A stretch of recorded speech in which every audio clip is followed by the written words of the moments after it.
Guys, hope you're doing well. Welcome back to my channel. It's Miss Henry back again with a new video. And guys, today's video is a bit different from what we always do because today is a story time. I've not done any other story time in this channel before.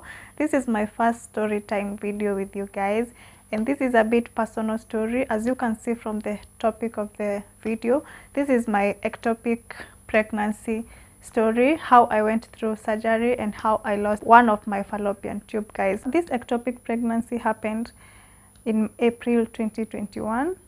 So I'm doing this video because I realized when I was in this situation, when I was undergoing this pressure, this pain, this loss, this grief, I was looking for such stories that would encourage me, and they would tell me like, you are not the only one.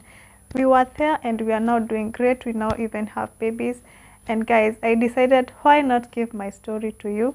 Why not share my story? Because you know, stories maybe could be healing to some people like they were healing to me.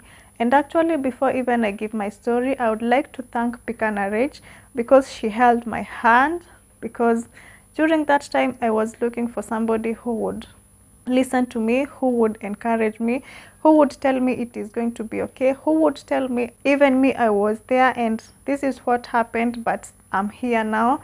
And thank you so much, Rach. And if you have not subscribed to her channel, just go to your YouTube, search for Picanarage. I'm also going to attach her link down below in the description box.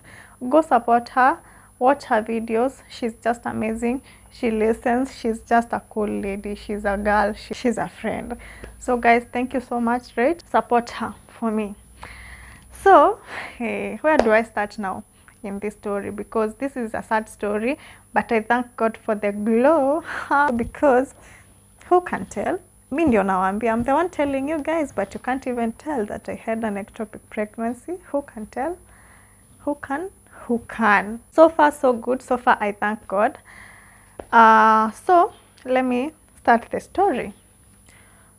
So for me, it was just the kawaida month, a normal month that you usually have our periods, my period, that I usually have my periods. And my period was delayed with 2 days. It was delayed with 2 days. So I decided, now that we were like looking for a baby, we were in a search for a baby, we were ready for a baby, maybe I could have done a pregnancy test, because my usual periods are never irregular, they are very irregular. I tested and it was positive, but now it was faintly positive. One line was very faint because I think it was in very early stage. But now 2 days later, I started bleeding. But in my mind, I was like, bleeding? This is my normal menses. So I just brushed off the fact that I had tested and the strip was positive. And I went on with life, like nothing happened, nothing had turned positive, like life iendelee. So I had my menses, because once I started bleeding, that was my menses. But it was not menses. It was menses, but it was not menses. It was bleeding. It was ectopic bleeding. And guys, I didn't even mention what is ectopic pregnancy is. Ectopic pregnancy is where you get pregnant after the sperm and the egg. After the sperm and the egg meets, they fertilize and they form an embryo. Is it an embryo? Whatever they form. But now, instead of this thing that is formed to attach in the uterus, it attaches away from the uterus. It could have attached in the fallopian tube. Like for me, it attached in the fallopian tube, and that is the ectopic pregnancy. It's a pregnancy that attaches itself out of the uterus. Okay. So where were we? I tested it and it was positive, and I started bleeding. So this bleeding was not the menses as I was thinking. It was now the ectopic bleeding, you see. But for me, I took it like it's just a normal menses. So I went on with my kawaida days, my normal routine. So, but now after I started my menses, 2 days after, I realized that this menses are heavy, and I was like, should I go and see my doctor? Should I go and see a doctor? I'm like, something else is telling me, no, this is just menses. It's just a heavy menstrual period. Nothing to go and see the doctor about. Nothing to go and see the doctor about. And that's how we are, ladies. That's how we are. We don't want to you see a problem, but you don't want to act immediately you saw the problem. Please, ladies, in case such happens to you, in case you do a strip test at home and it turns positive, and then days after you see some blood, some spotting, some like you are menstruating, please just go for a checkup. Yeah, maybe you are not pregnant, but to be safe, just go see your doctor, run to your doctor, let the doctor know that you tested and it was faintly positive or it was positive, but now you are bleeding or you are having your menstrual period. And with that, in case that there is any problem, it is going to be solved there and then, other than waiting until the problem is has escalated already. Okay, so for me, now my menstrual period went for the normal days that it usually goes for, and it ended very well, no issues at all. But now 2 days after my menstrual period finished, I was having some headache during the day. It was on a Friday, I remember, and I was at work. It was around 10 a.m. So I took some painkillers and told my colleague to allow me some time off. I go to the parking so that I can sleep in the car, to have some time of rest in the car. And she was like, oh, you're not feeling okay? Well, you can go. Once you get ready, I'm just going to ring you. You come back so that you can continue working. I told her, yeah, it's okay. I went, I slept. So I slept like 1 hour or 1.5 hours, and then she called me up. She told me, oh, now, so you can come up. We are a bit busy and we could need your help. How are you feeling now? I told her, actually the headache has subsided. Let me come. I went back to the office and we carried on with the day. So the day went on well with no issues at all. In the evening, I went back home with no issues. I even drove myself with no pain, with nothing, no sign, no bleeding, no nothing. I came home. I did my evening routine. I cooked. We ate. Yeah, like the normal day, you see. But now it was now at 11 p.m. 11 p.m. I started having this pain on my left side of the lower abdomen, and I was like, why am I having this pain? Actually, I finished my menstrual period like 2 days ago. Why am I having these pains? And this pain was, it was getting intense, like in every second. I was like, oh, what could be the problem? I started like, it's going to end. I took some more painkillers, you see, me treating myself. I took some more painkillers, like it's going to just end. But my friend, it didn't end. The pain didn't end. Actually, it became more excruciating. Yeah, it became more excruciating. It was so painful, babe. Karibu niwaite babes. Anyway, you're my babes. Ama. It was so excruciating, guys, because hey, I decided to go to the washroom and pee. So after I peed, I noticed that I was bleeding. That was an alarm. I'm like, why am I bleeding? I just finished my periods 2 days ago.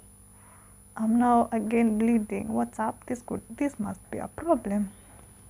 I didn't even mention this to my husband. I didn't even mention anything.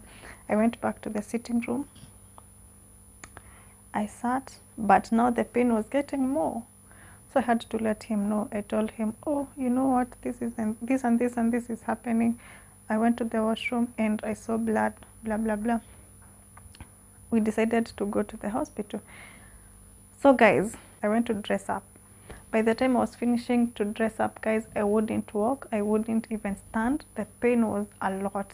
It was super a lot of pain, guys. I can't even wish my worst enemy this pain, because hey, it's a lot of pain. It's excruciating pain, guys. So my husband helped me out. We went to the car, and I felt like, no, I can't even sit, I can't even lean, I can't. The pain was a lot. It was a lot. So I told him, no, imagine we can't reach to the hospital. We can't reach to the hospital of choice that we usually go to. We have to first get to a hospital that is close, so that they can manage this pain, because hey, the pain was a lot.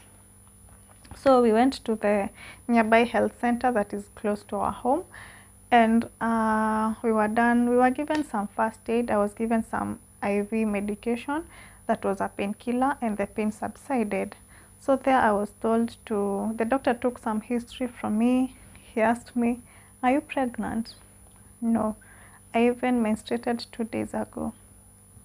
Yes, I'm not pregnant. So even the doctor didn't take it serious, because if you had your menses 2 days ago, you are not pregnant. So he said, now because of the pain that you're having, we are supposed to do an ultrasound, so that we can know what's the issue in your tummy. I said, okay, it's okay, we do the scan so that we can know what's the problem, because this pain is a lot.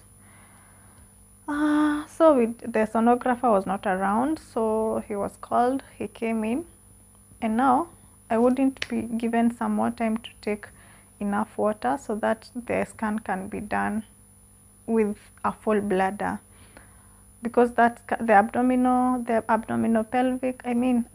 pelvic scan should be done when your abdomen, when your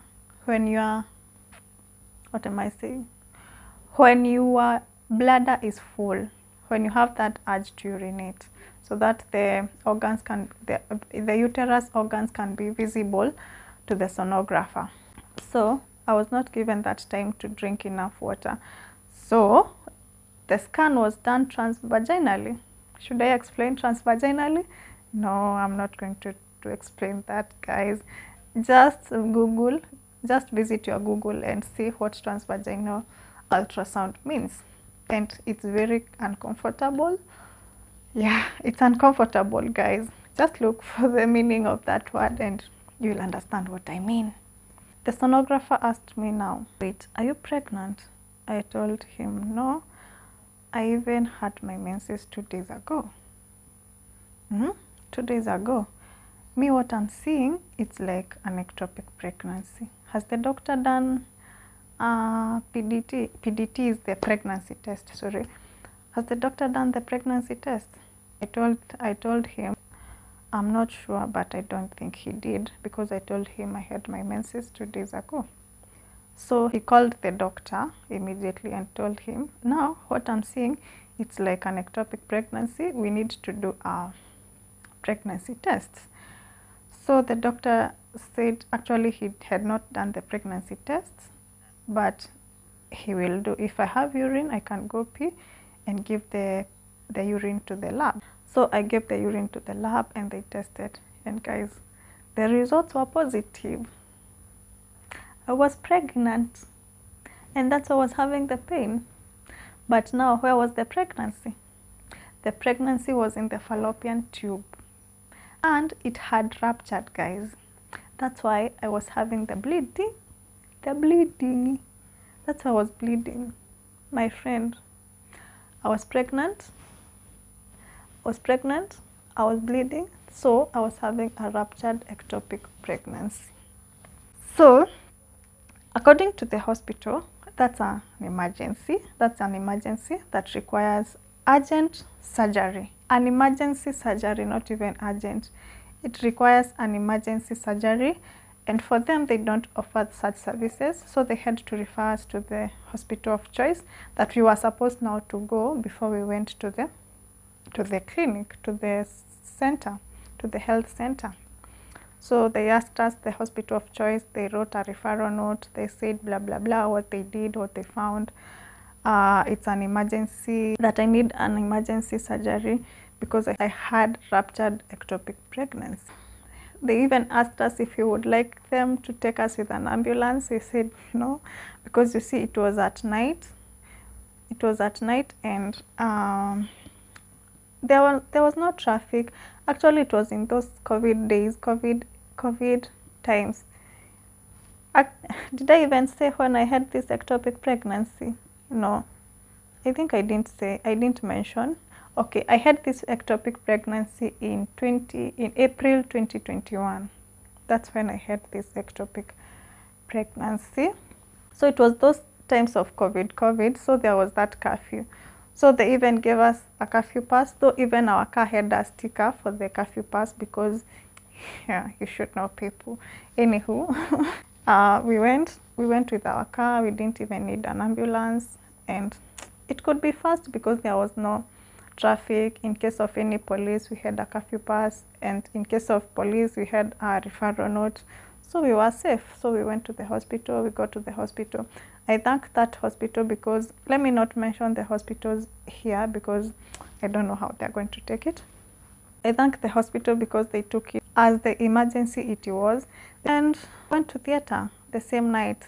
Actually, even I didn't stay at the casualty for like 15 minutes. Within 10 minutes, I was in theater. I was prepared, consent taken, everything explained. But now where we were having a disagreement with the doctor was the type of surgery that they are going to do to me. Remember, I'm a healthcare provider also.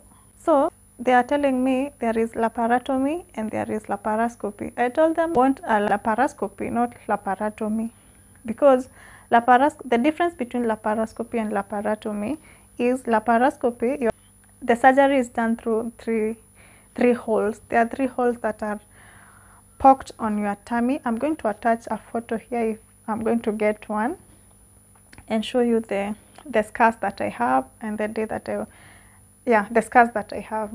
It's done in 3 holes that are poked on your tummy, but the laparotomy is that CS scar. You see that CS cut? That's the laparotomy.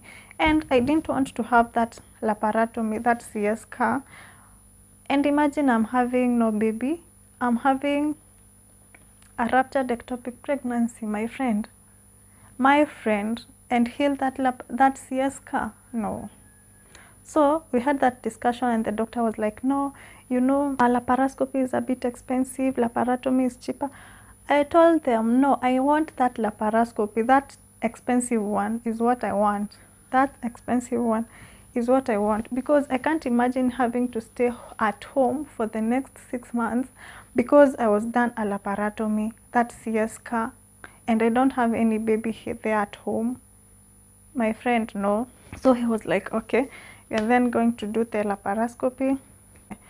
I was taken to theater, and from casualty to theater, the song was, we are doing the laparoscopy.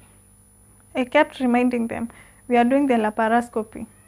Yes, so that you can be knowing you are not doing laparotomy to me, you are doing laparoscopy. That was the song. I went singing to them, you are doing laparoscopy, right? This is laparoscopy, not laparotomy. So I got into theater. Before I was sedated, I was like, I want laparoscopy, not laparotomy. They were like, okay, we have heard you, Susan. But I think I was so stressed. I was like kind of depressed at the moment. That's why I wanted them to note that I want laparoscopy. And I was supposed to get into their heads that I want laparoscopy, not laparotomy, because I wouldn't imagine, guys. So I was sedated, and they did the thing. They operated on me, they did the laparoscopy, they removed my left fallopian tube because it wouldn't have been saved, because it had ruptured.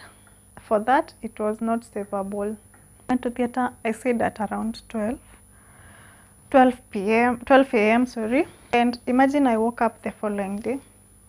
The following day at around 9 is the time that I woke up from theater.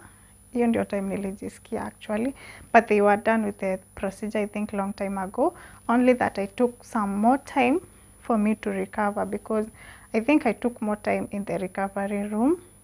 Yeah, because when waking up, of course, I'm in the recovery room. I'm with the nurses. After waking up, I was like asking myself questions. Where am I? What am I doing? What happened? So that's when I started like recovering and remembering, oh, I had some pain. I came to OC. I was taken to theater. I had ectopic pregnancy.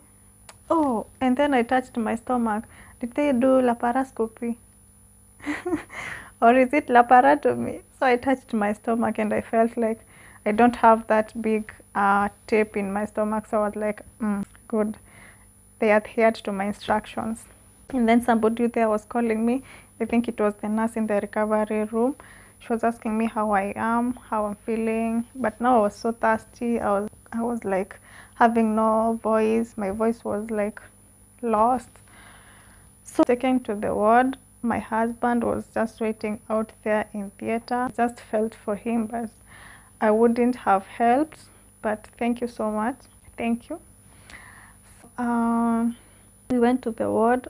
I was so sleepy. I still wanted some more time to sleep, but I wanted to go to the washroom because my stomach felt like a balloon. It felt so big. It felt full of air.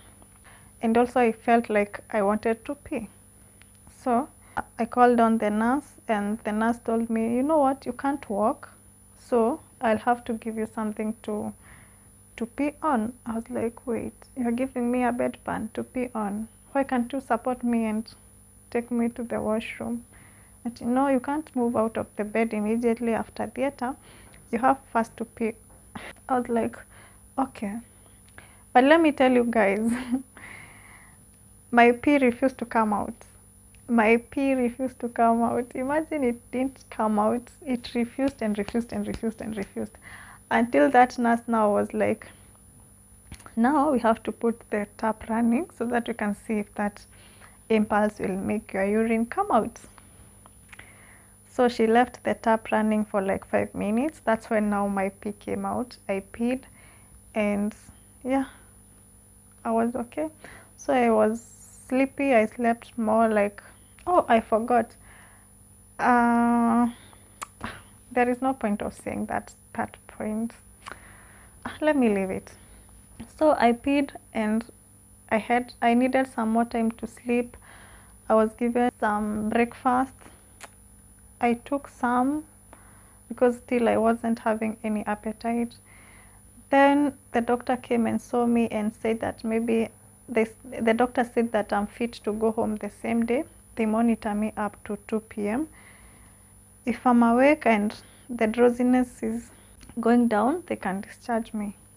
So I was discharged the same day and I went home the same day. Healing happened at home. But now during healing, guys, this is where now the problem is. This is where now I had the hardest time. Because, guys, I would just cry in my bed. I would just think about everything. I would just ask myself a lot of questions. I would like cry a lot. I would like look depressed. And it is not an easy journey. It was not an easy journey. I tell you, it's not an easy journey. But guys, I thank God because I have YouTube. That's why I'm here telling my story, because I know this story is going to encourage somebody else, someone else, somewhere who is going through the same thing or who will go through the same thing, but I don't know. And they're going to come and watch me and see even me, I went through the same story, and they'll be encouraged. So I used to come to YouTube, check for ectopic pregnancy stories, how people had their pregnancy, how they had their surgeries.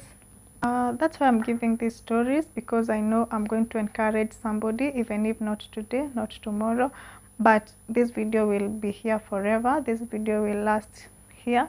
I don't know when I'm going to post it to you guys to see it, to watch it, to see this story, but whenever time that I'll be ready, I'm going to just let it out there so that you guys can be encouraged. You who is going through such situation, who is in that situation today, just keep pushing, keep pushing, keep pushing. It's going to be over. It's going to be over. It's just a season of trial, and God is going to give you grace.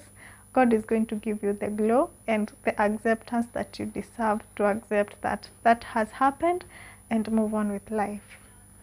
Yes, guys.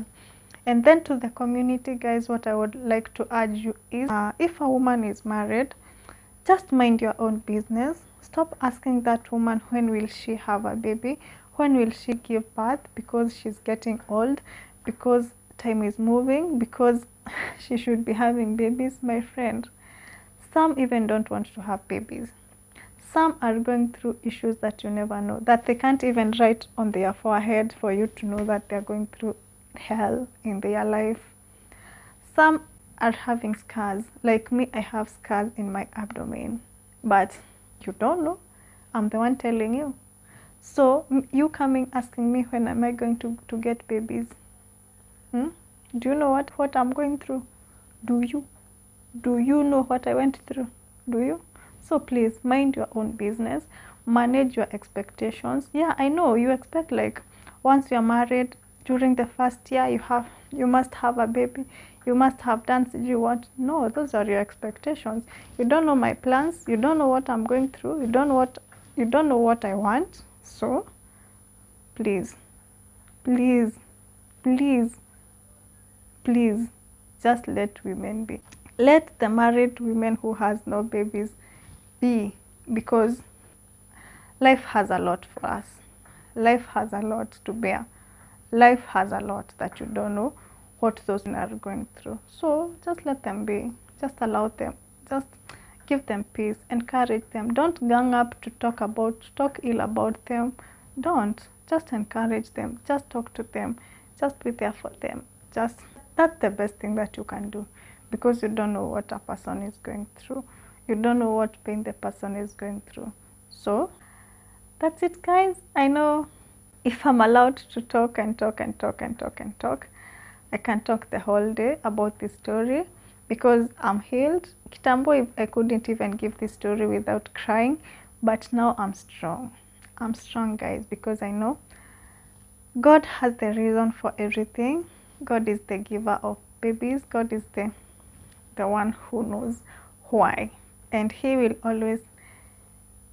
always be on our side. Even if we have the ectopic pregnancy, even if we have one fallopian tube, you can conceive. If you will conceive when the right time comes.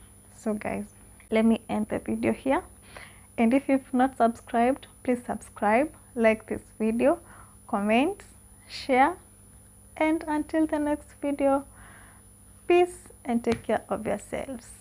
Bye bye.